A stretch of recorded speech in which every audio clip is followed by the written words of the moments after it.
asalaamaaleykum mbokk téléspectateurs yi ñu ngi dellu si waat tey suñu émission Ecomac le magazine de l'économie te xam ngeen man Ali Samb ñu may wax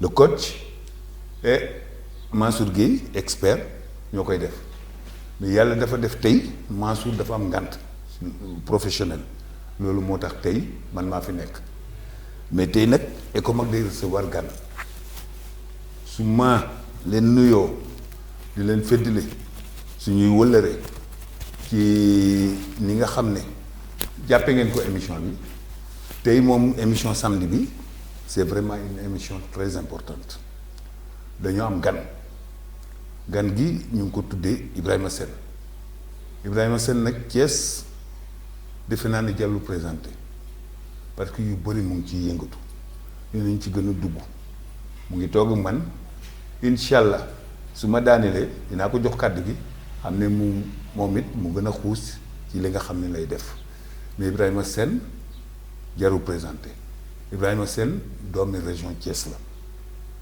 te xam ngeen Thiès nag suñ li un Thiès waa rek ça signifie quelque chose pour le Sénégal dans son domaine Ibrahima Sène am na plusieurs casquettes yàlla may na ko ci yenn fànn yu bëri da ciy yëngatu mais aussi acteur de développement lu ñu tuddee acteur de développement ku ne acteur de développement nag engagé pour la transformation de son pays loolu moo tax aussi Ibrahima Sène est politique Ibrahima Sène est du Pastef yoo xam ne am na fa ndomba tànk mais ñun ñëpp xam nañ ko émission bi c'est pas politique mais Ibrahima Sène a plusieurs expertises plusieurs cordes dans son sac donc tey lu ñu ko invité c'est les spécialistes en économie gestion d'entreprise et cetera si je décline tout cela Ibrahima duñ fi jógee tey bon beneen ndombo tàkk boo xam ne état bi wóolu na ko joxoo ko Ibrahima Sène est le président du conseil de surveillance mooy l'équivalent de conseil d'administration de l'ADPME donc tout ce qui est développement des PME au Sénégal mun naa ne moom mooy kilifa gi xam nga ni loolu tuutiwul te yaakaar nañ ci lu bëri dinañ xuus tey donc ci suñu waxtaan wi ci fànn googu surtout tunga ne du toog ñuy natal Ibrahima Sène mu ngi nii toog mais dama bëggoon aussi baaxee leen ou ne leen benn secret man Ibrahima Sène c'est pas sous l'angle politique lañ njëkk a xamante c'est plutôt sous l'angle de développement des PME à Thiès la chambre de commerce je donne un exemple ça c'est un exemple il y a d'autres exemples mais bii je me permets de magnifier cela la chambre de commerce une fois il y avait un grand programme qui est un programme je crois avec la BCEAO peut-être dina ci dellu si nous étions plus de 20 consultants mais tout le monde était d'accord que Ibrahima Sène sera le coordonnateur de tout ce pool de consultants te xam nga ñun nag des fois dañuy diirante mbagg mais suñ demee ba mu am consensus ci quelqu'un c'est parce que xam nañ ko donc tungu ne du toog ñuy natal président du conseil de surveillance ADPME Ibrahima Sène bismillah ma jox la kàddu gi nga wax tuuti téléspectateurs yi yow yaay kan wax sa parcours avant ñuy gën a dugg ci waxtaan bi. voilà asalaamaaleykum téléspectateurs Prestige TV maa ngi nuyu également toute la population de Thiès et celle de Ndiéyène Sirakh en particulier alors Ali di la nuyu bu baax a baax di la jaajëfal également ci invitation bi c'est vrai que on l'a reporté à 2 reprises mais il le fallait parce que justement comme ni nga ko xamee souvent on est trop pris alors mais il fallait le faire parce que c'est une émission extrêmement importante du point de vue d'abord économique comme ni nga ko waxee mais également du point de vue échange avec la population de Thiès mais également du Sénégal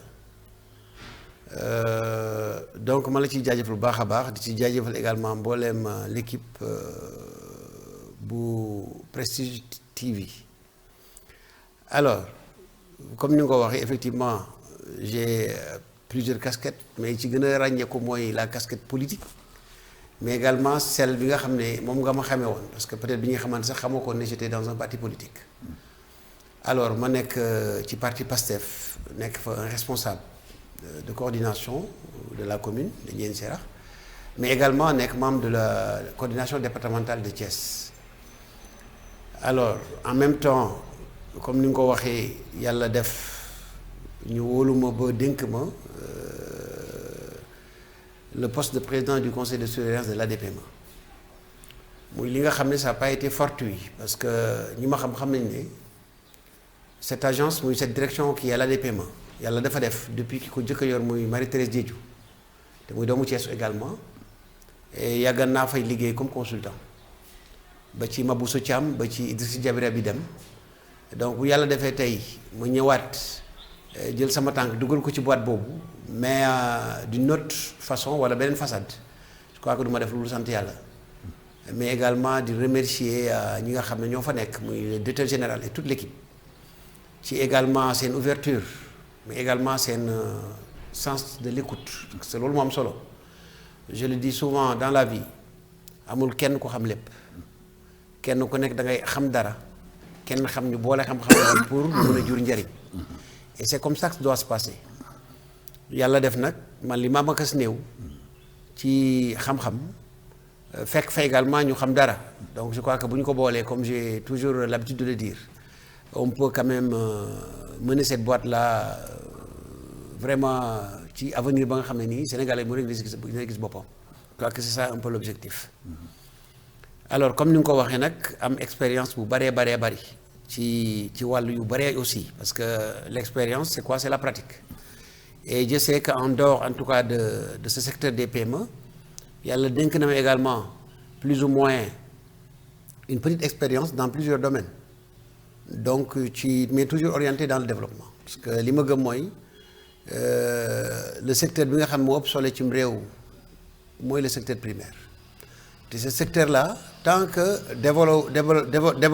tant que amul développement je crois que on va toujours rester ici à tourner rond mais on ne va jamais développer ce pays donc ce secteur c'est pratiquement le soubassement le socle de tout développement d'un pays c'est le secteur primaire composé effectivement lépp lu jëm ci wàllu mbay càmm ak napp malheureusement loolu moo ñu topp ba léegi donc on a brûlé des étapes on devait développer ce secteur qui est le secteur primaire malheureusement li ñu ci waroon defuñu ko et loolu moo ñu topp tey ba aujourd'hui on a un secteur secondaire très faible et quand je parle de secteur secondaire je parle un peu de tout ce qui est industrie heureusement que les nouvelles autorités ont bien compris au point que tey ils mettent en tout cas dans leur politique publique tout ce qui est politique industrielle malheureusement nag li ñu topp mooy dañu tëb comme ni ma ko waxee ñaari secteurs yooyu dugg dans le secteur tertiaire qui est tout ce qui est service et boo xoolee tey secteur boobu ñi ko composé lu ci gën a bëri en tout cas c'est des entreprises étrangères et tey tout le monde l'a constaté même le taux de croissance bi ñuy wax c'est un taux de croissance extraverti donc ce qui veut dire que tey richesse bi ñuy wax ñu naaw on est à 2 chiffres on est à tel et tel mais tous ces chiffres là aujourd'hui qui font que mu nekk benn genre baromètre bu ñuy mesurer sunu croissance économique mais c'est li ñu koy waxee le taux de croissance est extraverti donc xaalis bi yëpp ça va à l'étranger raison pour laquelle quels que soient les investissements Sénégal duñu ci sentir seen bopp et toujours les problèmes continuent à être sentis un peu partout alors donc loolu muy lu am solo ma liggéey ci également secteur yu bari muy environnement muy agriculture élevage donc lépp la nga xam ne ça a un lien avec la PME liggéey naa ci mais li ma gën a frappé également ci sama parcours mooy un programme environnemental bi nga xam ne je l'ai géré sur 2 ans au niveau de Foundiougne financé par la coopération japonaise alors mu nekk un programme qui était très ambitieux mais également un programme extrêmement important il fallait allier les deux gestion de l'environnement et création de richesse à travers les PME donc mu nekk un link ba nga xam ne nii franchement ba léegi ça c'est gravé dans ma mémoire parce que non seulement le travail a été très ardu eu égard à l'équipe bi nga xam moo ko géré muy la JICA ñëpp xam nañ ne japonais yi ils ne badinent pas avec les résultats ils ne badinent pas également avec le temps ce qui a montré que même en quittant ce projet-là ou ce programme dama ci jëlee beneen jikko bu bees. mooy la ponctualité. Oui. mooy également l'amour de faire le résultat. d'avoir des résultats donc dans toute chose aujourd'hui ba nga xam ne dama ci dugg tant que amu ci résultat j'ai pas la conscience tranquille. C'est-à-dire je travaille aujourd'hui plus par amour par abnégation orienté résultat qu'autre chose.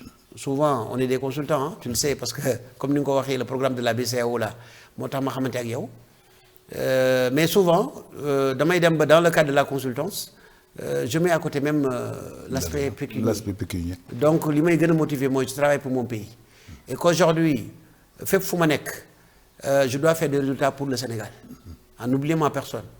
Et souvent ci laay oo ñëpp en leur disant que tey développement réew mi il ne faut pas ñu xaar ci président wala premier ministre wala les ministres wala les DG mais tout citoyen tout Sénégalais aujourd'hui foo mën a nekk ak poste boo mën a occuper je crois que tu dois te dire que le développement du pays doit commencer par ma propre personne. Qu'est-ce que cela veut dire? C'est-à-dire aujourd'hui ñun ñëpp dañu war a fàtte suñu bopp jiital intérêt réew mi donc l'intérêt de ce pays doit transcender nos intérêts personnels. Et je crois que loolu bu ñu ko defee on aura un nouveau type de Sénégalais ba nga xam ne day porter cette émergence là. Et juste pour dire que tey réew yi nga xam ne dañuy émerger je prends toujours l'exemple du Japon. Je crois qu'après la deuxième guerre mondiale le Japon était pratiquement rasé du monde. Tout à fait. Mais c'est par discipline par patriotisme par engagement la ñu dem ba tey aujourd'hui le Japon mën nañu peut-être c'est la troisième puissance mondiale. Et loolu je crois que ñun ñëpp Sénégalais dañu ci war a jàngate donc am réew kenn mënu ko def ci indiscipline kenn mënu ko def te amoo patriotisme. Patriotisme nag mooy le don de soi comme suñu devise au niveau du PASTEF. Le don de soi nag c'est pas un vain mot le don de soi mooy yow da ngay sacrifier sa bopp pour intérêt réew pour intérêt génération. Parce que je l'ai toujours dit tey aujourd'hui si on veut développer ce pays là ñaanuñu ko yàlla moom la ñuy souhaiter mais ñi ko nar a développer et je crois qu'on a commencé les bases de ce développement mooy peut-être les fruits de ce développement ñun duñu ko fekk parce que dafay fekk tey aujourd'hui bu fekkee da nga làq ay 50 ans jëm 60 ans je crois que boo commencé di bâtir un pays dis-toi que il faut compter peut-être d'ici 20-30 ans pour vraiment am les fruits de ce développement là et c'est ça le développement. Donc souvent j'en profite pour dire que bu ma gisee nit ñi di wax ni way gouvernement bi fi ñëw 2 ans nangam on attendait nangam parfois ça me pose trop de questions. Pourquoi? Parce que képp ku xam développement xam ne réew mi fi mu tolloon ak fi ñu ko jëlee ak fi mu agsi tey aujourd'hui ñaari at mënu ko ci def. Parce que développement comme ni mu ko mi ngi mel ni kuy tabax immeuble. Bu fekkee ne fondement bi dëgër na. da nga ñëw di teg say étage boo teg doo ci ñëwaat. mais bu fekkee ne dëgërul 60 ans après nga ñëw jël réew mi. dis-toi que lépp ngay mabal tu vas commencer par le commencement. Commencer par le commencement demande également du temps. C'est pas en 1 an 2 ans qu'on va véritablement régler tous les problèmes. Mais na Sénégalais yi encore am sérénité xam ne képp ku xam développement xool fi ñuy commencer nga xam ne réew mi fi ñu ko jëmale incha allah ça sera vers des lendemains meilleurs. Et loolu j'y crois en tant qu'acteur de développement et beaucoup de gens aujourd'hui qui m'écoutent et qui connaissent également les piliers d'un développement d'un pays savent qu'aujourd'hui l'équipe là a bien démarré li ci des rek mooy nous les populations qu'on puisse les encadrer les accompagner pour que l'économie bi nga xam ne moom la ñuy xalaat développement réew mi nga xam ne moom la ñuy rêver ñu mën ci agsi. Tout à fait Ibrahima je vais vous dire président parce que ñoon nañu trop. Tout à fait lu jëm ci ADPME xam naa ne lu ci des ci waxtaan wi lu duuf ci nag bi certes sa xëjul ci cin li c'est ça mais dinañ jagleel pàcc mu ngànd ñaari fànn bu njëkk bi mooy li jëm ci ADPME mooy agence de développement des petites et moyennes entreprises te nga nekk mun naa ne kilifa gu magga ndax yooyu ay président conseil de surveillance bi mais aussi en même temps dafa mel ni dañoo jël koo xam ne daa xam loolu bu baax ñu teg ko fa l'homme qu'il faut à la place qu'il faut mais faudrait-il bon les décideurs décident. Tout à fait. Mais ce qui est sûr et certain lu jëm ci ADPME il y a poste yu bëri yoo xam ne ñoo ci ëpp doole mën nga ko occuper. Les gens le savent. Absolument. Mais tout est décideur. Absolument. Donc soo ci nekkee président conseil d'administration te yàlla baaxee ñu nga baaxee ñu lu ni mel dinañ profité wu pour que nga may ñu ci tuuti mais en même temps xam naa sa cofeel pour Thiès. C'est ça. xam naa ne aussi tout ton travail c'est que Thiès se développe. Absolument. Ce qui fait que aussi il faut que aussi nga ñu jagle benn pàcc ci biir émission bi Thiès. Tout à fait. Maintenant, la question est ouverte. Ibrahima, vous nous parlez de l'ADPME. Et qu'est-ce que les populations peuvent, en particulier les entrepreneurs, lan lañ mën a xaar ci ADPME? waaw Ali di la remercier ci question bi. Je crois que parler de l'ADPME, je suis vraiment à l'aise pour en parler. Parce que bu ñu rappelé au ADPME 2001 le ko décret sos. Alors ce décret-là bi mu ko sosee également sa mission c'était quoi? Et je précise au passage que c'est la première agence d'encadrement des PME au Sénégal. Tout à fait. Donc tout le reste est venu après. Muy le bureau de mise à niveau, muy yeneen yi nga xam ne tey aujourd'hui ils sont des gens xam ne elles sont dans le secteur. Donc yëpp pratiquement la DPME fut la première agence au Sénégal d'encadrement des PME. Maintenant sa mission c'est quoi? ñëpp xam nañu aujourd'hui l'écosystème des PME représente un maillon important dans notre économie. Et tey boo xoolee réew yi nga xam ne dañu raw ñu bëri seen secteur des PME dañu ko développé. Malheureusement Sénégal avant en tout cas régime yi passé dañ ko mettoon en rade bien que ça fait plus de 30 ans on est dans ce secteur, on y travaille. Tout à fait. Malgré les difficultés on savait que ce secteur n'était pas en tout cas pris en compte de manière en tout cas significative dans même l'économie de ce pays. Et malheureusement c'est ce secteur-là aujourd'hui bi participer ci économie ci façon ya nga xam ne ni tey dafay am solo. Heureusement que maintenant les gens l'ont bien compris et tenez-vous tey les PME au Sénégal dañu leen gën a encadrer. Parce que justement ñu ngi doog a xam seen importance seen rôle dans l'économie de ce pays-là. Et raison pour laquelle la mission de l'ADPME effectivement mooy fexe ba gën a yaatal parce que boo xoolee ADPME Ndakaar rek lañ ko xamoon daaw ko dégg dans les régions. bu dul en tout cas peut-être yenn mission yi nga xam ne c'est des caravanes de sensibilisation et cetera donc l'ADPME n'était pas présente dans les régions. Et c'est heureux aujourd'hui que on a ouvert 5 antennes. Okay. Avec une équipe et ça va nous permettre d'être plus proches en tout cas des PME et des porteurs d'initiatives économiques d'une manière générale. Parce que tey bu ñu xalaat rek ne ADPME képp ku sosul maanaam bérébu liggéeykaay du la jàppale mais même ñi ma idée pour mettre en place une PME wala une TPE ADPME mën na la accompagner. Okay. Accompagner la d'abord sur l'initiative économique ba mettre ko en œuvre mais également accompagner sur tout ce qui est formalisation. Formalisation dañ ci ñëwaat léegi mais également accompagner sur la mise en œuvre c'est-à-dire la fonctionnalité même de l'entreprise. Parce que je le dis souvent entrepreneuriat du luy xëy rek juddu c'est-à-dire luy juddu la raam màgg ba keroog c'est ça le processus. C'est un processus un peu long mais très complexe. Moo tax souvent je ne suis pas d'accord avec ce terme entrepreneuriat rapide. L'entrepreneuriat n'a jamais été rapide. Il ne le sera jamais. Il n'a jamais été rapide. L'entrepreneuriat n'a jamais été rapide et il ne le sera jamais. Ce qui est évident mooy d'abord être un entrepreneur n'est pas donné à n'importe qui. Il faut d'abord avoir l'amour en premier lieu mais am initiative yi également. bu ko defee l'ADPME moom li muy def mooy ñëw accompagner comme ni ma ko waxee dans l'idée pour la mise en place de l'activité mais accompagner également sur la formalisation. Parce que boo xoolee tey PME yu bari formalisé wuñu. Et la formalisation est un maillon indispensable. Mais qu'est-ce qu'une formalisation exactement? Alors formalisation ñu bari dañuy xalaat ne c'est juste le fait d'avoir les NINEA et les registres de commerce malheureusement. Parce que formalisation bu ma koy tënk dama koy tënk ci ñaari pàcc. Il y a ce qu'on appelle la formalisation administrative et ce qu'on appelle la formalisation comptable et fiscale. Okay. Administrative mooy fexe ba l'entrepreneur puisse ou l'entreprise puisse disposer en tout cas d'un NINEA et d'un registre de commerce. Je crois que loolu fi ñu koy wutee ñëpp xam nañ ko ADPME également da koy day accompagner gratuitement des PME pour l'obtention de ces papiers-là mais également au niveau des chambres de commerce au niveau également du tribunal au niveau des centres les chambres de commerce à travers les CGA. Ouais. Les centres de gestion agréés. Aussi dañuy faciliter ces papiers-là mais le plus difficile aujourd'hui c'est quand on parvient à avoir ces documents-là. Mais il reste encore beaucoup de choses. C'est-à-dire ce que je viens de dire, c'est la formalisation administrative et fiscale. Qu'est-ce que cela veut dire? C'est-à-dire aujourd'hui, après l'obtention de ces papiers, il faut maintenant passer à l'autre étape, c'est une comptabilité. Ne serait-ce que simplifier.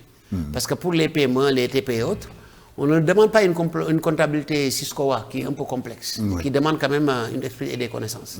Mais au moins, avoir une comptabilité simplifiée qui te permet d'enregistrer les entrées et les sorties. Kon entreprise yu ndaw yi laajuñ leen comptabilité comme entreprise yu mag yi ñu koy defee. Exactement, parce que comptabilité dafa am ñaar. Il y a ce qu'on appelle la comptabilité générale et la comptabilité analytique. Oui. Générale, effectivement, moi obéir à tout ce qui est état financier, etc., etc.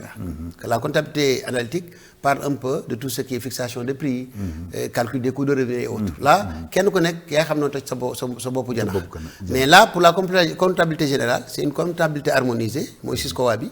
Donc chacun est tenu aujourd'hui de se conformer par rapport au plan comptable Ciscoa.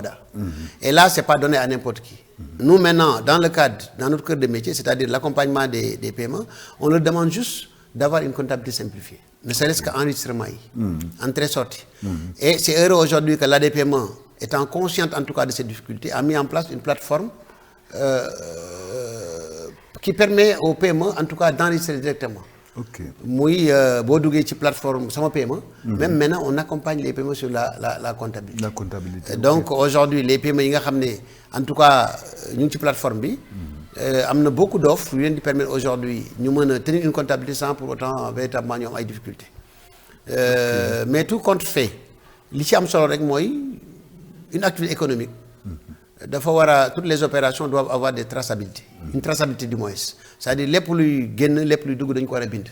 Ce qui va permettre à l'entrepreneur au moins d'avoir une base de données qui demain va lui permettre en tout cas d'avoir des états financiers. Parce que état financier également c'est des états financiers annuels.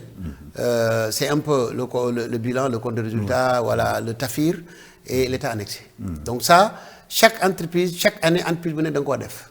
Mais loolu bu fekkee ne tu n'as pas les compétences wala amoo un accompagnement d'un comptable, ça sera très difficile de le faire. Mais l'essentiel, qui l'entreprise parvient au moins à avoir un journal, c'est-à-dire un cahier journal où il enregistre les entrées et les sorties de manière quotidienne, là déjà, avec ces informations, effectivement, on peut lui faire des états financiers en bonne et due forme qu'il pourra garder chaque année et au besoin même les présenter voilà, pour soumission à un marché public. Parce qu'aujourd'hui, avec les marchés publics, si on n'a pas des états financiers, on ne peut pas soumission à des marchés. Okay. Et notre objectif aujourd'hui, donc public. Entreprise yu mag yi rek tey aujourd'hui ñooy am ay états financiers. Parce qu'ils tiennent du moins une comptabilité. Mais bu dee yu ndaw yi, entreprise yu ndaw yi duñ ko tenir. Okay. Et aujourd'hui, la difficulté, c'est de les pousser véritablement à enregistrer. Ne serait-ce qu'avoir un benn cahier journal ba nga xam ne ni. lépp lu dugg ci xaalis ñu bind lépp lu génn ñu bind. Ne serait-ce que ça. Donc recette, entrée, sortie d'argent. loolu rek bu ñu ko amee déjà à la fin de l'année. bu ñu ko joxee un comptable mën leen defal ay état financier. Ok. Voilà. Mais malheureusement, c'est ça le combat aujourd'hui. Wow. Voilà, l'enregistrement pose un grand problème. Mais malgré qu'on a expérimenté, souvent on met en place des outils de gestion très simplifiant. Oui, tout à fait. Ci entreprise yi mais bindi mooy seen problème. Parce que on n'a pas cette habitude. Et loolu dafay éveiller waat un peu suñuy conscience. En disant que yan paiement la ñu bëgg. C'est vrai, on peut démarrer difficile. Mais l'objectif c'est d'arriver voilà grand yokku jóg ci kanam. En tout cas parce que ñi fi mag ñëpp dañu ndawal mën a concurrencer. Exactement entreprise yi ndaw yi mag aujourd'hui dañu ndawal. Parce que kenn mënul judd rek mag. il faut kenn mënul judd rek mag. da ngay ram d'abord. jaar am étape. étape yooyu nag aujourd'hui c'est ça notre cœur de métier. Comment accompagner les paiements. Comment en tout cas fexe ba aussi mën a atteindre tous les Sénégalais. Parce que ADPM c'est pour tous les Sénégalais. C'est pas uniquement pour Dakar. Et c'est la raison pour laquelle aujourd'hui comme je l'ai dit tantôt. Fexe nañu ba tey am juróomi antenne. yi nga xam ne tey. mais mun nga ñu limal antenne yooyu xam ne képp ku fa bugg a dem. Voilà donc on a une antenne déjà au niveau de Saint-Louis. Ziguinchor, Tamba voilà donc je crois. Thiès amul. Thiès non parce que Thiès c'est proche de Dakar. donc dafa jege Dakar. jege na Dakar quoi. Voilà mais de toute façon nañ jàpp ne du ñu yem foofu on va encore élargir. parce que l'objectif c'est d'être présent dans les 14 régions du Sénégal. Ok. Et pourquoi même dans les 46 départements du Sénégal. Mais concrètement ADPM ku ko bëggoon jot ak loo ko mun a laaj pour mu jàppale ci lan la exactement. bon pour mun koo jot yaa antenne yi dëgg la. oui mais léegi dama gis ne entrepreneurs yi des fois dañ koy jooytu. parce que lu ci ëpp maintenant doo gisati kenn dañ lay naan demal internet demal truc. oui est-ce que am na possibilité aussi nga mën cee tëjee ku nekk ADPM parce que yow xam naa ne sa charge du tout le temps lañ la mën a gis. c'est ça ba ngay mën a expliquer. c'est ça mais xam naa sa disponibilité et tout cela mais xam naa ne du mais yan yoon la ñuy jaaree pour mun a am mun a fexe ba nga xam ne ADPME dañuy jàppale. Bon, d'abord li am solo Ali mooy le constat qui a été fait a été un constat très pertinent parce que tey bu fekkee ne dañu mettre en place une agence chargée d'accompagner maanaam jàppale lépp lu jëm ci wàllu PME. Et que ñu xoolee la direction à Dakar et que pratiquement au niveau des régions il n'y avait pas de répondant. Donc ça pose un problème. C'est vrai que il y a une année on l'a fait parce qu'au niveau de Tamba je crois même Saint-Louis dans les chambres de commerce on avait déjà des points focaux. Des points focaux. Mais tu sais également ça souvent ça n'a pas trop marché. C'est pas facile. Et je crois qu'aujourd'hui avec les antennes je crois que mën na indi un résultat en tout cas conséquent. Et ça c'était une première initiative mais aujourd'hui en dehors de ça aussi je crois qu'avec internet bi am na plateforme. OK. Sama PME boo ci duggee il y a beaucoup de services moo xam nag li nga bëgg a def. D'abord il faut s'inscrire. Une fois boo inscrire ba nga xam ne yaa ngi ci biir. boobaa yaa ngi ci plateforme bi mën nga demander ay services. Et boobaa il y a des gens qui sont là-bas qui peuvent rapidement t'accompagner. Mais au-delà je crois que nañu sant yàlla muy tey on a un directeur quand même qui est très ouvert qui est très réceptif également même ki dem également c'était pareil. Mais on va continuer à travailler en équipe. Parce que comme ni ma ko waxee sànq tout le temps tantôt c'est vrai c'est le directeur général. Aujourd'hui je suis le PCS.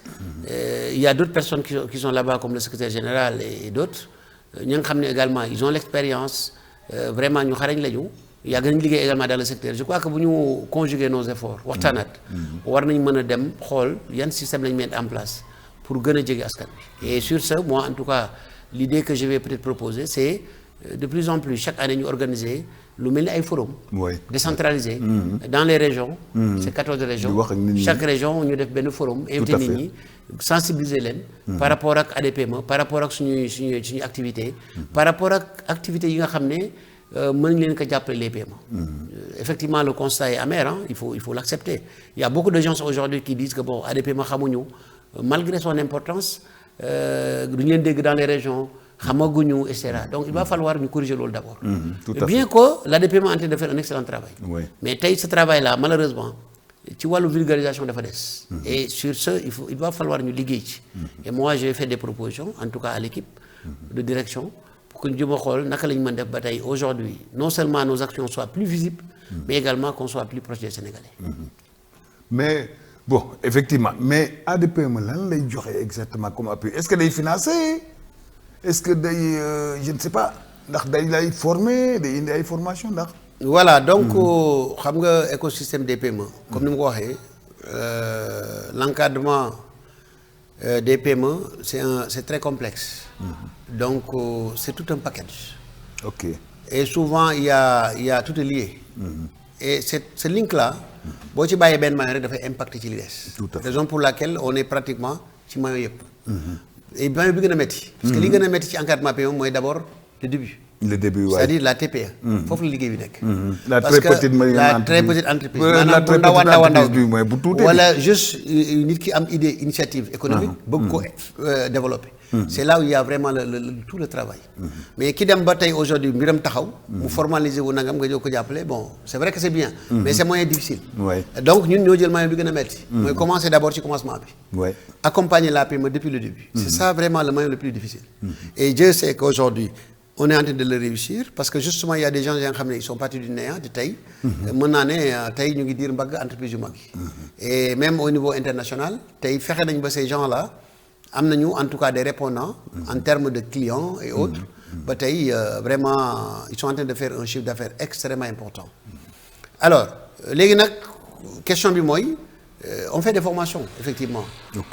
On fait tout. C'est-à-dire tout ce qui touche à la PME. dañ ciy intervenir. kon ci fànn yëpp ngeen di kii. donc ci fànn yëpp. kay nag financement ñor na leen est-ce que ADPME day financer. Et là dama ci bëgg a ñëwaat tuuti. Souvent nous on n'a pas une banque pour financer parce qu'il y a des institutions financières nous ADPME n'est pas une institution financière. ADPME est une institution d'appui et d'accompagnement. de la PME. Et d'orientation quand je dis appui accompagnement. il y a l'orientation également. C'est-à-dire en termes de service si on accompagne une entreprise. Et au finish, on sent que cette entreprise a besoin d'être orientée soit pour un financement, soit. Si aujourd'hui nous ça jógewul suñu domaine dañ koy orienter ci yeneen secteurs yi parce que comme na ma wax développement c'est un link. Ouais. C'est une harmonie. Malheureusement au Sénégal aujourd'hui les gens pensent que chacun doit aller de son côté. Ouais. Mais avec ça duñu dem fenn. Tey ADPME day évoluer ci entreprise ci PME. Il y a également les autres quand je prends la DER, le 3FPT. Beaucoup il y a vraiment l'écosystème est touffi. Mais tey war nañu mën a dem ba nga xam ne tey kenn ku nekk dafa am fooy commencer ak fooy yem. parce que dogguma la sax mais tant que loolu amul on aura des problèmes. Et effectivement tey boo xoolee la difficulté aujourd'hui mooy même la cible se perd dans les interventions. Parce que justement on a à la fois plusieurs interlocuteurs. Et ça c'est pas une bonne image, c'est pas bon. Je crois que tey l'État peut-être gagnerait à dire ADPME, tu commences d'abord par les TPE, les initiatives économiques.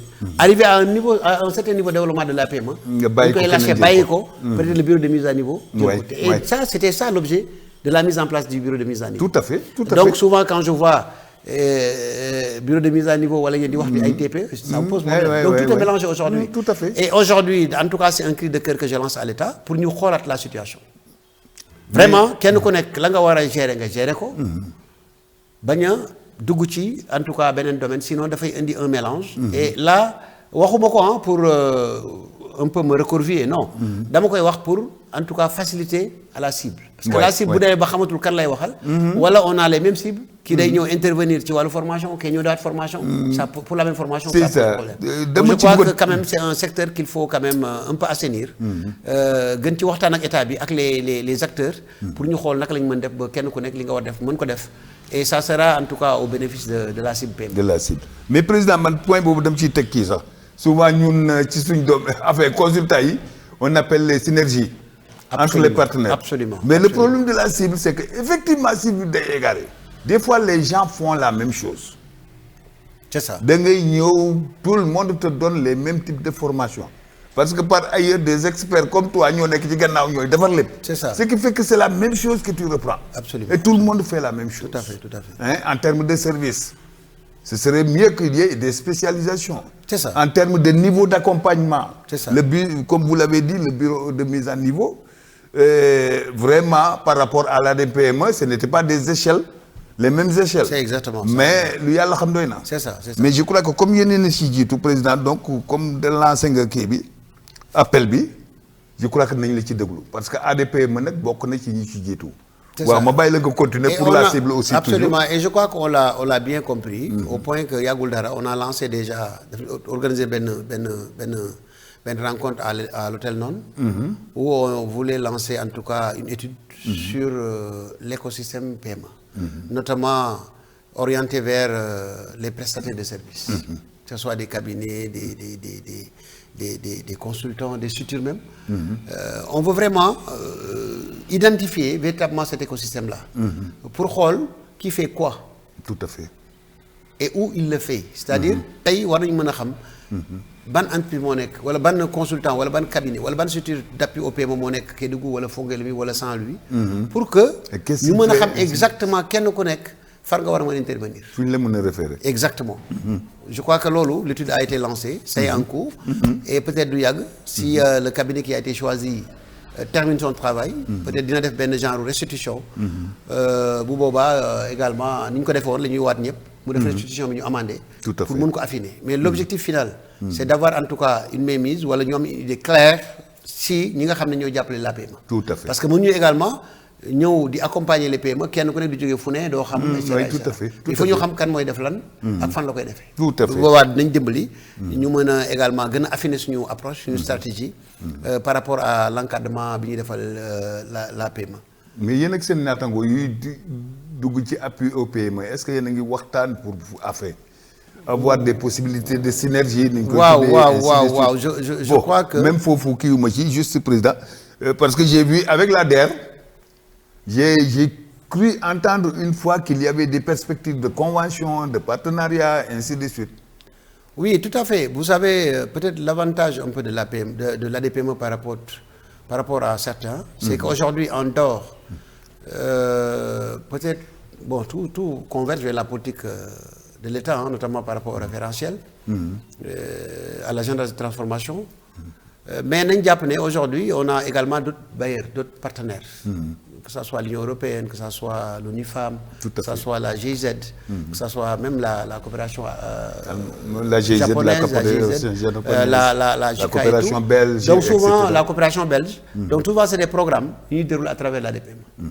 Et aujourd'hui, yàggul dara rek, je crois que c'était la Mauritanie qui était venue, voilà, pour s'inspirer un peu du modèle de l'ADPM. Okay. Et il y a beaucoup de pays aujourd'hui à travers l'Afrique qui veulent en tout cas s'inspirer du modèle ADPM. Okay. C'est à nous maintenant de prendre le ballon ou la balle au rebond, maintenant de gën a affiner en tout cas suñu approche. Parce que je sais que tey ADPM, l'expérience bi mu am ci le secteur de la PME ak yàggaay bi mu ci yàgg, amul kenn ko am.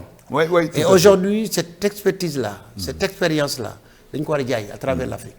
Moi, j'ai fait quelques pays. J'ai fait par exemple le Burkina, où j'étais parti en mission dans le cadre des PME, où j'ai fait Goursi, j'ai fait Bobo. J'ai fait pas mal de villes pour un peu identifier seen approche ak ni ñu doon liggéey dans le cadre de la PME.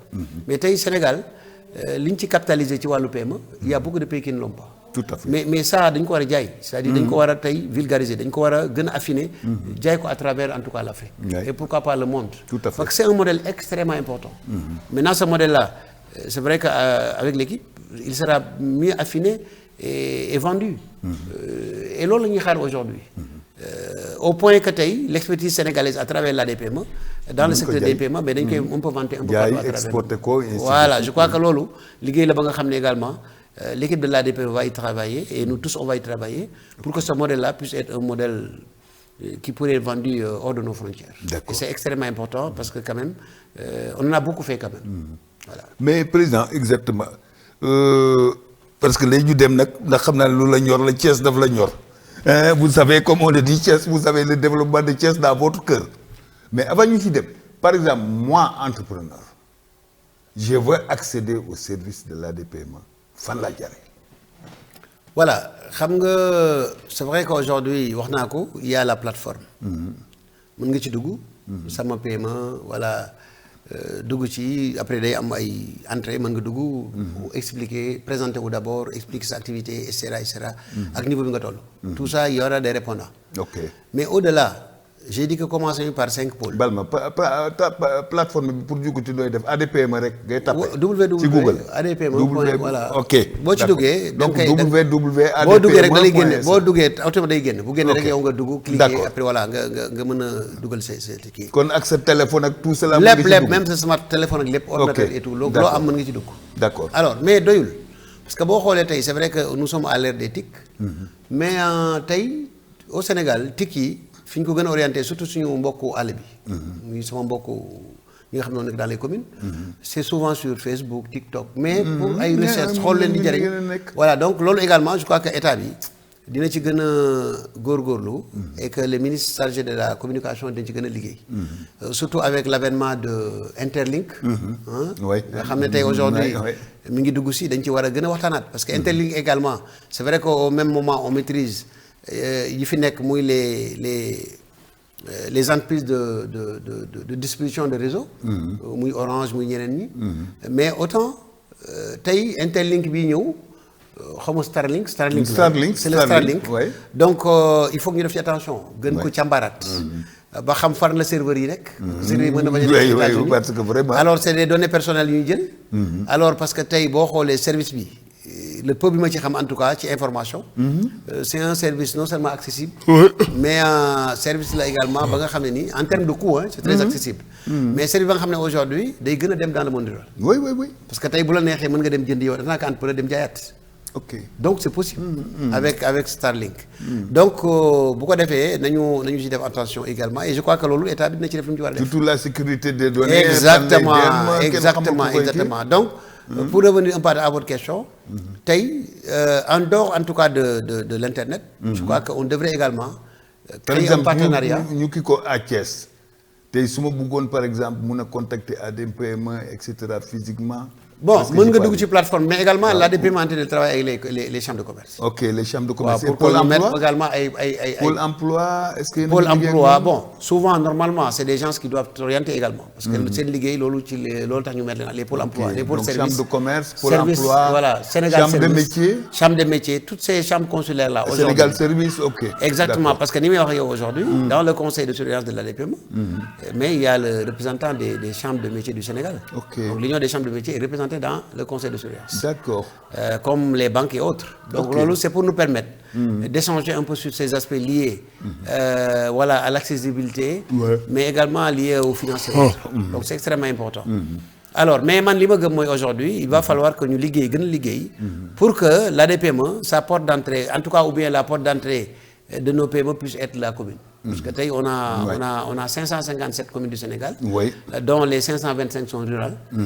Donc rien n'empêchait aujourd'hui à l'ADPM d'aller vers ces communes rurales-là et de signer peut-être des conventions, des partenariats avec ces communes-là Tout à fait. pour identifier le potentiel PME qui est au niveau de nos communes. Parce qu'aujourd'hui, les gens pensent souvent que la PME ou la TPE ou en tout cas certaines initiatives économiques proviennent des villes. Des villes, alors Mais que plutôt, aujourd'hui, le maximum de PME sont au niveau des PME villages, dans les communes. à travers nos communes. Donc aujourd'hui, on gagnerait et Inch'Allah, je ferai la proposition pour que ñu jéem a xool tey aujourd'hui naka la ñu mën a gën a jege les communes. Pour développer en tout cas l'écosystème PME au niveau de nos communes. Tout à fait. Tout à fait. Il y a beaucoup d'activités, surtout des activités qui concernent le secteur primaire. Oui.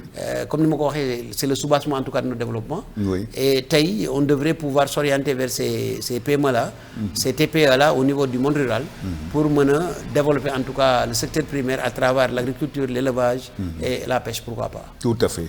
Tout à fait, Président. Je sais qu'on peut encore parler de l'ADPM longtemps, Tout à fait. mais je connais votre amour, je peux dire, pour Thiès, pour la région de Thiès. C'est ça. Je connais votre bataille pour le développement économique et social de Thiès. Absolument. Bon, parlons de ça.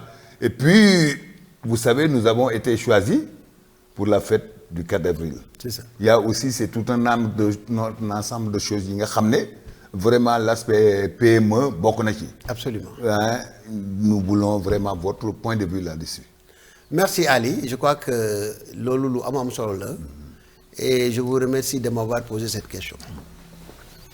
Bon, vous savez, Thiès dafa am chance. Autant je dis que Casamance rek mën na dundal Sénégal, mais Thiès également a un potentiel. Moo xam minier, moo xam touristique. Même tey aujourd'hui dans la pêche, Thiès amul benn région bu ko jiitu ci wàllu pêche. Avec, Donc tey bu ñu yàlla may cette ressource là et même la ressource humaine. Thiès aujourd'hui ressource humaine, a une ressource oui, humaine de Thiès qualité. vraiment. Et je le dis souvent.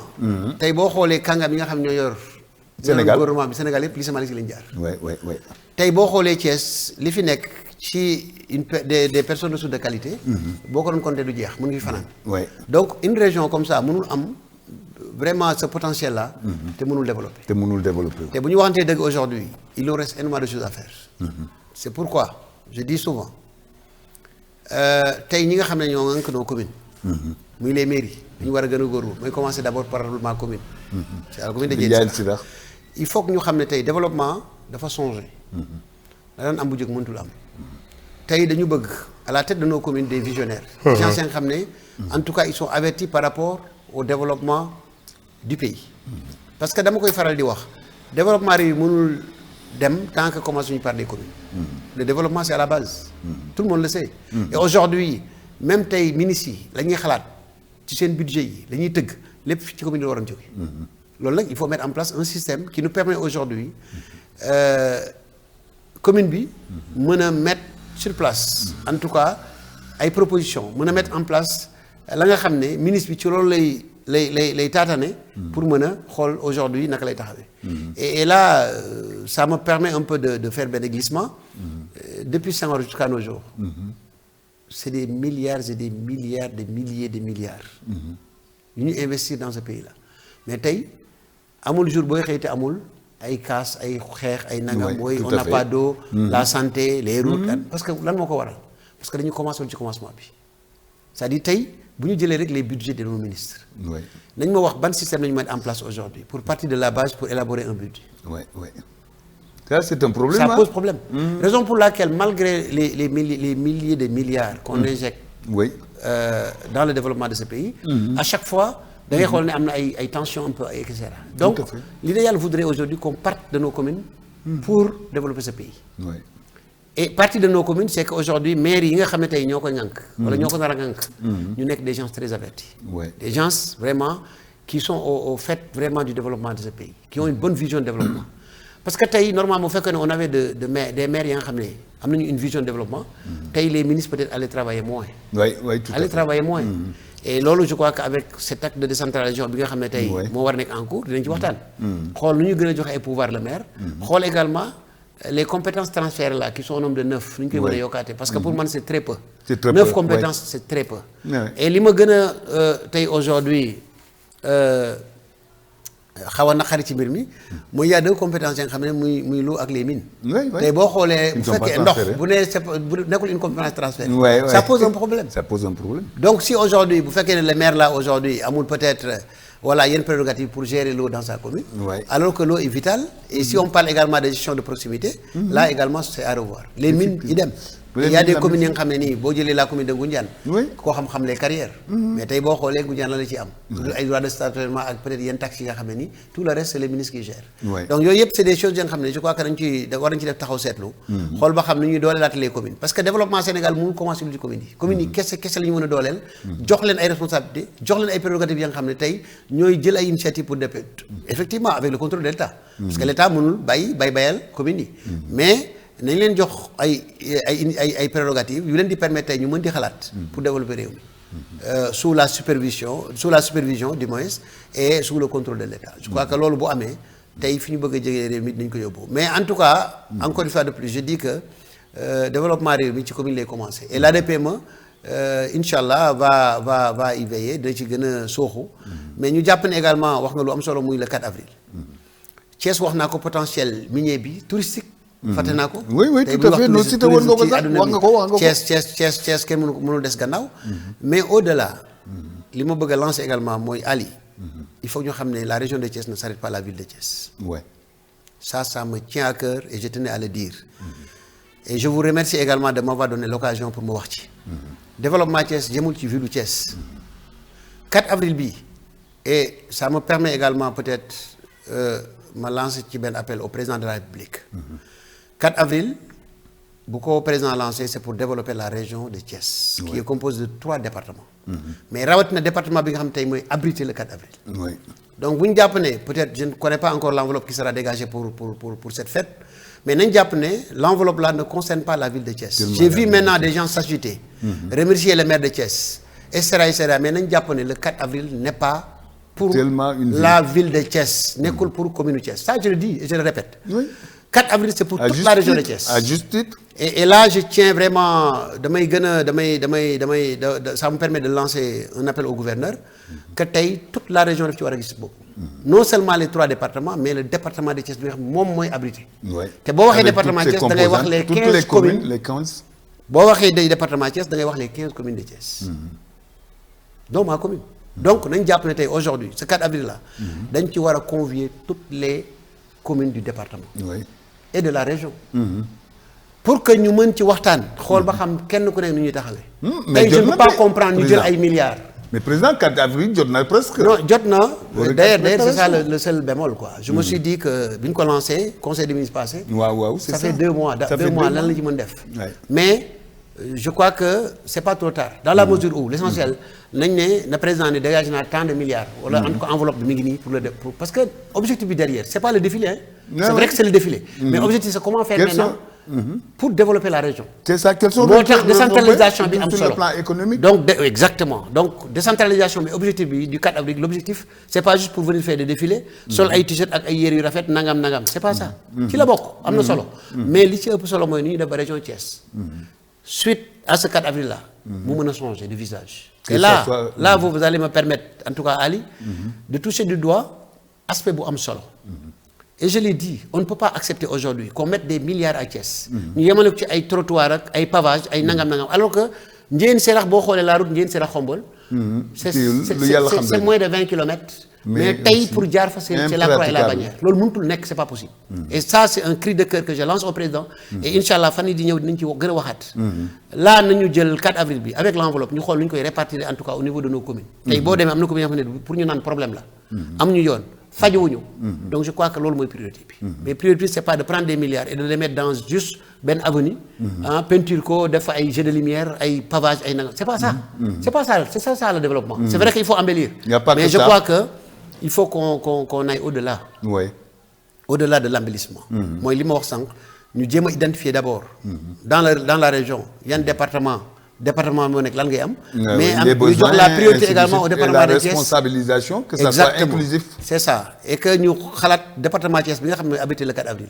communes yi ko composé muy les 15 communes là. waaw notamment nos 12 communes rurales. oui boo xoolee boo génnee la commune de Thiès Est Thiès Ouest Thiès Nord. les 12 autres communes c'est les communes rurales. oui tout à fait muy Tassette Ndiéyène Sera Ngoundiane et cetera. sur les 15 il y a aujourd'hui communes rurales. l'idéal voudrait qu'on identifie d'abord yan jafe-jafe yu gën a tar la ñu am. bu ko defee enveloppe bi ñu nar a joxe.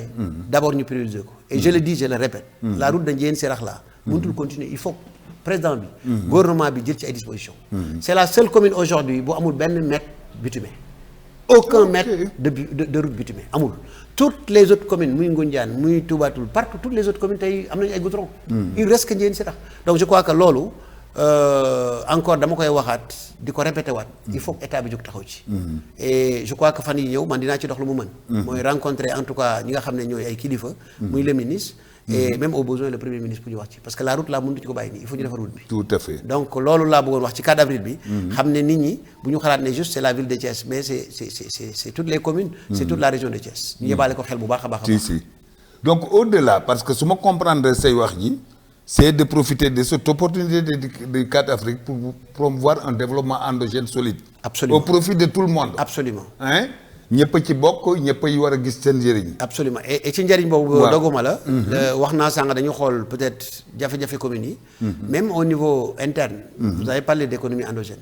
tey le 4 avril ko wax peut-être wax également le côté folklorique. le côté ludique ak yooyu. donc nañu xool identifier. parce que tey mënuma comprendre comme ce qu'ils ont fait un monument bu jógee Burkina Faso à hauteur de je ne sais pas combien de millions. 70 les gens disent je ne sais pas. mais de toute façon tey monument Lat Dior bi tey. waa chambre de métier war nañu ko mën def. donc pourquoi aller au Burkina j'ai pas compris. ba léegi en tout cas c'est une question que moi je me pose. parce que li nga mën a am ci sa biir dëkk waroo ko mën a jëggaani feneen. donc tey 4 avril lépp lu mu laaj. ci wàllu folklore wàllu embellissement wàllu nangam nañu xool li am Thiès d'abord. dans la région je veux dire. ñu jëlee ko fii. mais waruñu ko jëggaani ci beneen région wala beneen dëkk. là moom vraiment je crois qu'il faut éviter ça. tout à fait lépp la nga xam ne aujourd'hui c'est pour accueillir gan ñi accueillir le président wan ne Thiès tey aujourd'hui peut-être organiser ñu la meilleure fête du 4 avril. malheureusement on a commencé en premier lieu. donc ce qui veut dire que il va falloir ñu gën a góorgóorluwaat encore mais li ci am solo rek mooy tey 4 avril bi moom ay retombées économiques. de manière endogène. qui permettent à l'artisan. au vendeur même de caaf de gerte caaf mu gis ci boppam. je le dis mais nañu xool vraiment tout ce qui est entrepreneuriat. des à acteurs développer économiques et exactement lié à ce 4 avril là. ñu dooleel leen. tout à fait. même s'il faut créer des entreprises ou accompagner des entreprises il faut le faire pour le 4 avril. donc Tout je à crois fait. que loolu boo amee après le 4 avril dina am ay retombées ya nga xam ne nii. kenn ku ne di nga gis sa bopp et dinañ xam ne vraiment ce 4 avril a été utile. tout à fait léegi président si su ma comprendre daal vraiment il faut que 4 avril bi ñu xam ne ñëpp a ko bokk rawatina le département de Thiès. absolument rawatina encore les communes rurales. parmi lesquelles Ndiayène Sirakh. avec la route. et surtout la route. Qui mën a nécessite Ndiayène un Sirakh bitumage. que le président de la République les autorités locales etc. absolument puissent au moins faire un plaidoyer. Absolument. pour que le 4 avril soit un prétexte. Absolument. pour Ndiayène Sirakh etc. et les autres communes d'abord ñu gis seen bopp. C'est ça. mais deuxième élément les acteurs économiques yi nga xam ne ñu ngi yëngatu ci bépp fànn ñu gis c'est seen ça c'est exactement ça. waaw léegi président yan message ngay lancer d'une manière générale. waaw di santaat la bu baax a baax. Peut-être, vraiment ci invitation bi. je crois que peut-être ça ne sera pas la dernière. Ah, ça ne sera pas loin de là, parce qu'il y a tellement, il y a tellement de sujets sur mais il y a tellement de domaines yoo xam ne mën nañ ci waxtaan. On pourra en discuter. Et moi je sais. Et aller même en profondeur. Oui. Mais je crois que d'abord di la sant di la gërëm di sant également toute l'équipe hein. Mais di sant également toute la population thiessoise. rawatina la population également sénégalaise mais bu Ndiéyène Sirakh. Alors di wax rek ne li may lancé mooy. Sénégal yi encore nañu bañ a yàkkamti. nañu bañ a yàkkamti xam ne li gënoon metti mooy changer système bi. parce que système bi fi nekkoon ñëpp xam nañ ne jógkoon pour defar réew mi. maanaam loolu moo ñu tàddeel ba fi nii. donc bu ñu yàlla dimbee ñuy góorgóorlu. ba yàlla jël réew mi teg ko ci loxo ñeen ñi nga xam ne ils sont conscients des enjeux actuels. je crois que ñun ñëpp dañu war a sant yàlla d'abord. mais accompagner leen. comment les accompagner li ci ëpp solo mooy la patience. ñu bañ a yàkkamti. que développement kenn du ko def 2 jours ou 3 jours. képp ku leen ko wax day wax lu ko neex. rawatina réew ma nga xam ne li yàlla xam doy na. li am kenn du ko nekk li kenn. parce que bu fekkee ne am réew ay nit dañ ko gérer. am nu mu demee ci wàllu caxatee xaalisu réew mi. caxatee lépp la nga xam peut-être mën na nekk président appréciation yi foofu dafa ute. oui mais man li ma nekk wute de. oui mais xam naa ne effectivement. mais d'accord xam naa ne sax bëgg a dugg dans le volet politique. mais moi aussi j'ai une casquette politique. dimension mais peut-être keneen également bu ko waxee dañ koy nangul. oui tout à fait comme ni ma ko nangulee mënuñ ko nangulee keneen. mais man sama position laa joxe. en tout cas de ko mag dina ko nangul ñeneen ñi aussi. exactement tout à fait non on est dans un pays démocratique. on est dans un pays démocratique. mais li ma bëgg a wax rek mooy. li am moom dañ ne tungu du teew ñu koy ñuy netaal. du noonu la tout à fait donc je crois que li am ci ay scandale financier ci ay scandale foncier ak yeneen. du maa ko wax du kenn moo ko wax mais justice moo ko wax. loolu nag sénégalais mu nekk war nga ci mën a jàngate. lan moo fi nekkoon ak lu fi nekk actuellement nii. maintenant je crois que foofu laay au sénégalais yi que développement ça demande du temps. bu fekkee da nga bëgg a développer. et souvent damay wax naa en disant que. développement ñi koy def du ñu fekkee njëriñ bi. parce que ñi koy def dëgg du ñu fekkee njëriñ et souvent j'ai l'habitude de prendre l'exemple des pays occidentaux développés. boo nee cëpp Europe wala même yenn pays Afrique yi. boo fa wàccee da ngay xam ne ñi ko doon def dee nañu ça fait des siècles. mais dañu gëmoon ne. il fallait bâtir un pays pour les générations à venir. je crois que inspiration bu moo war a ñu animer ñun Sénégalais que man Ibrahima Sène tey aujourd'hui lépp lu may def bu ma ci xalaat sama bopp. mais naa xalaat sama doom yi sët yi ñëw ëllëg. je crois que loolu bu ñu ko defee. ministre bi def ko président def ko premier ministre ñëpp def ko. ñun même comment dirais-je le sénégalais lambda def ko. je crois que loolu mooy defaram réew. te notamment mooy li ma wax sànq defaraat benn type de sénégalais. ñu bañ a yàkkamti. ànd ak sérénité. accompagner également le gouvernement. parce que loolu am solo. tout à fait c'est-à-dire ngeer tey aujourd'hui nit mënul di def lu baax nga ci xëpp suuf parce que justement pour des considérations politiciennes. loolu moom vraiment lu ñu tàddal ci la bokk. autant. moi je suis de Pastef. Autant si je vois quelqu'un ba nga xam ne nii il n'est pas de Pastef te def lu baax dama koy applaudir. je crois que c'est ça aussi le Sénégal. parce qu'il s'agit encore une fois de plus du Sénégal. il ne s'agit pas ni de moi ni de qui que ce soit. il s'agit du Sénégal. dañu jël réew mi teg ko ci loxo président. ne ko projet bi dañu teg ko ci loxo yow lañ ci yaakaar pour nga mëne ko. le président peut faire des erreurs. mais c'est à nous de venir de l'accompagner. comprendre ko également ci loolu. ak ku ma nekk. muy Ibrahima Sène muy ku ma nekk. amul kenn ku parfait ci àdduna bi. li am solo rek mooy ñun ñëpp nañu liggéey dans la synergie. jiital intérêt réew mi xam ne Sénégal a ñor ñoo ñu ñor.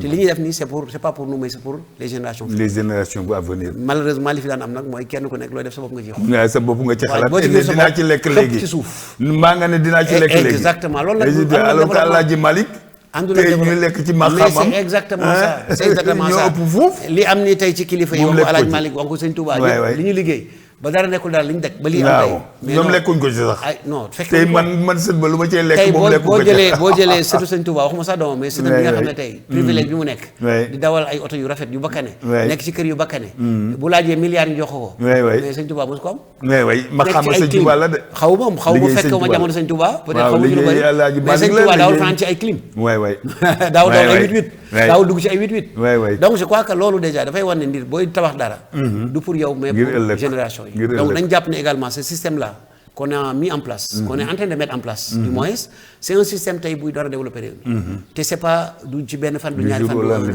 donc je crois que loolu foofu laay appel boobu rek laay lancé à tous les Sénégalais di ko lancé sa bopp dinañ jàpp ne réew mi ñun ñëpp nañu accompagner les politiques publiques xam ne tey li ñu def ci jéego lu amoon solo surtout le presse bi ñu lancé barki Demba Ndiaye te ma fekki ko kuy xalaat ne ça a été très bien réfléchi. C'est vraiment une excellente stratégie. Pour un peu absorber ce gap-là. bi nga xam ne moo ñuy topp. et que ñu mën a suqali réew mi. tout à fait président comme ni ñu ko doon junjee lu duuf ci nag bi xejul ci cin li nañ jàpp ne daal ku ci nekk daal na xalaat ëllëg. absolument ton problème mooy sa sëtaati sët taxaw ne sa maam defoon na ko. exactement te muy lu rafet. c'est lu baax exactement loo ça. xam ne contribué na.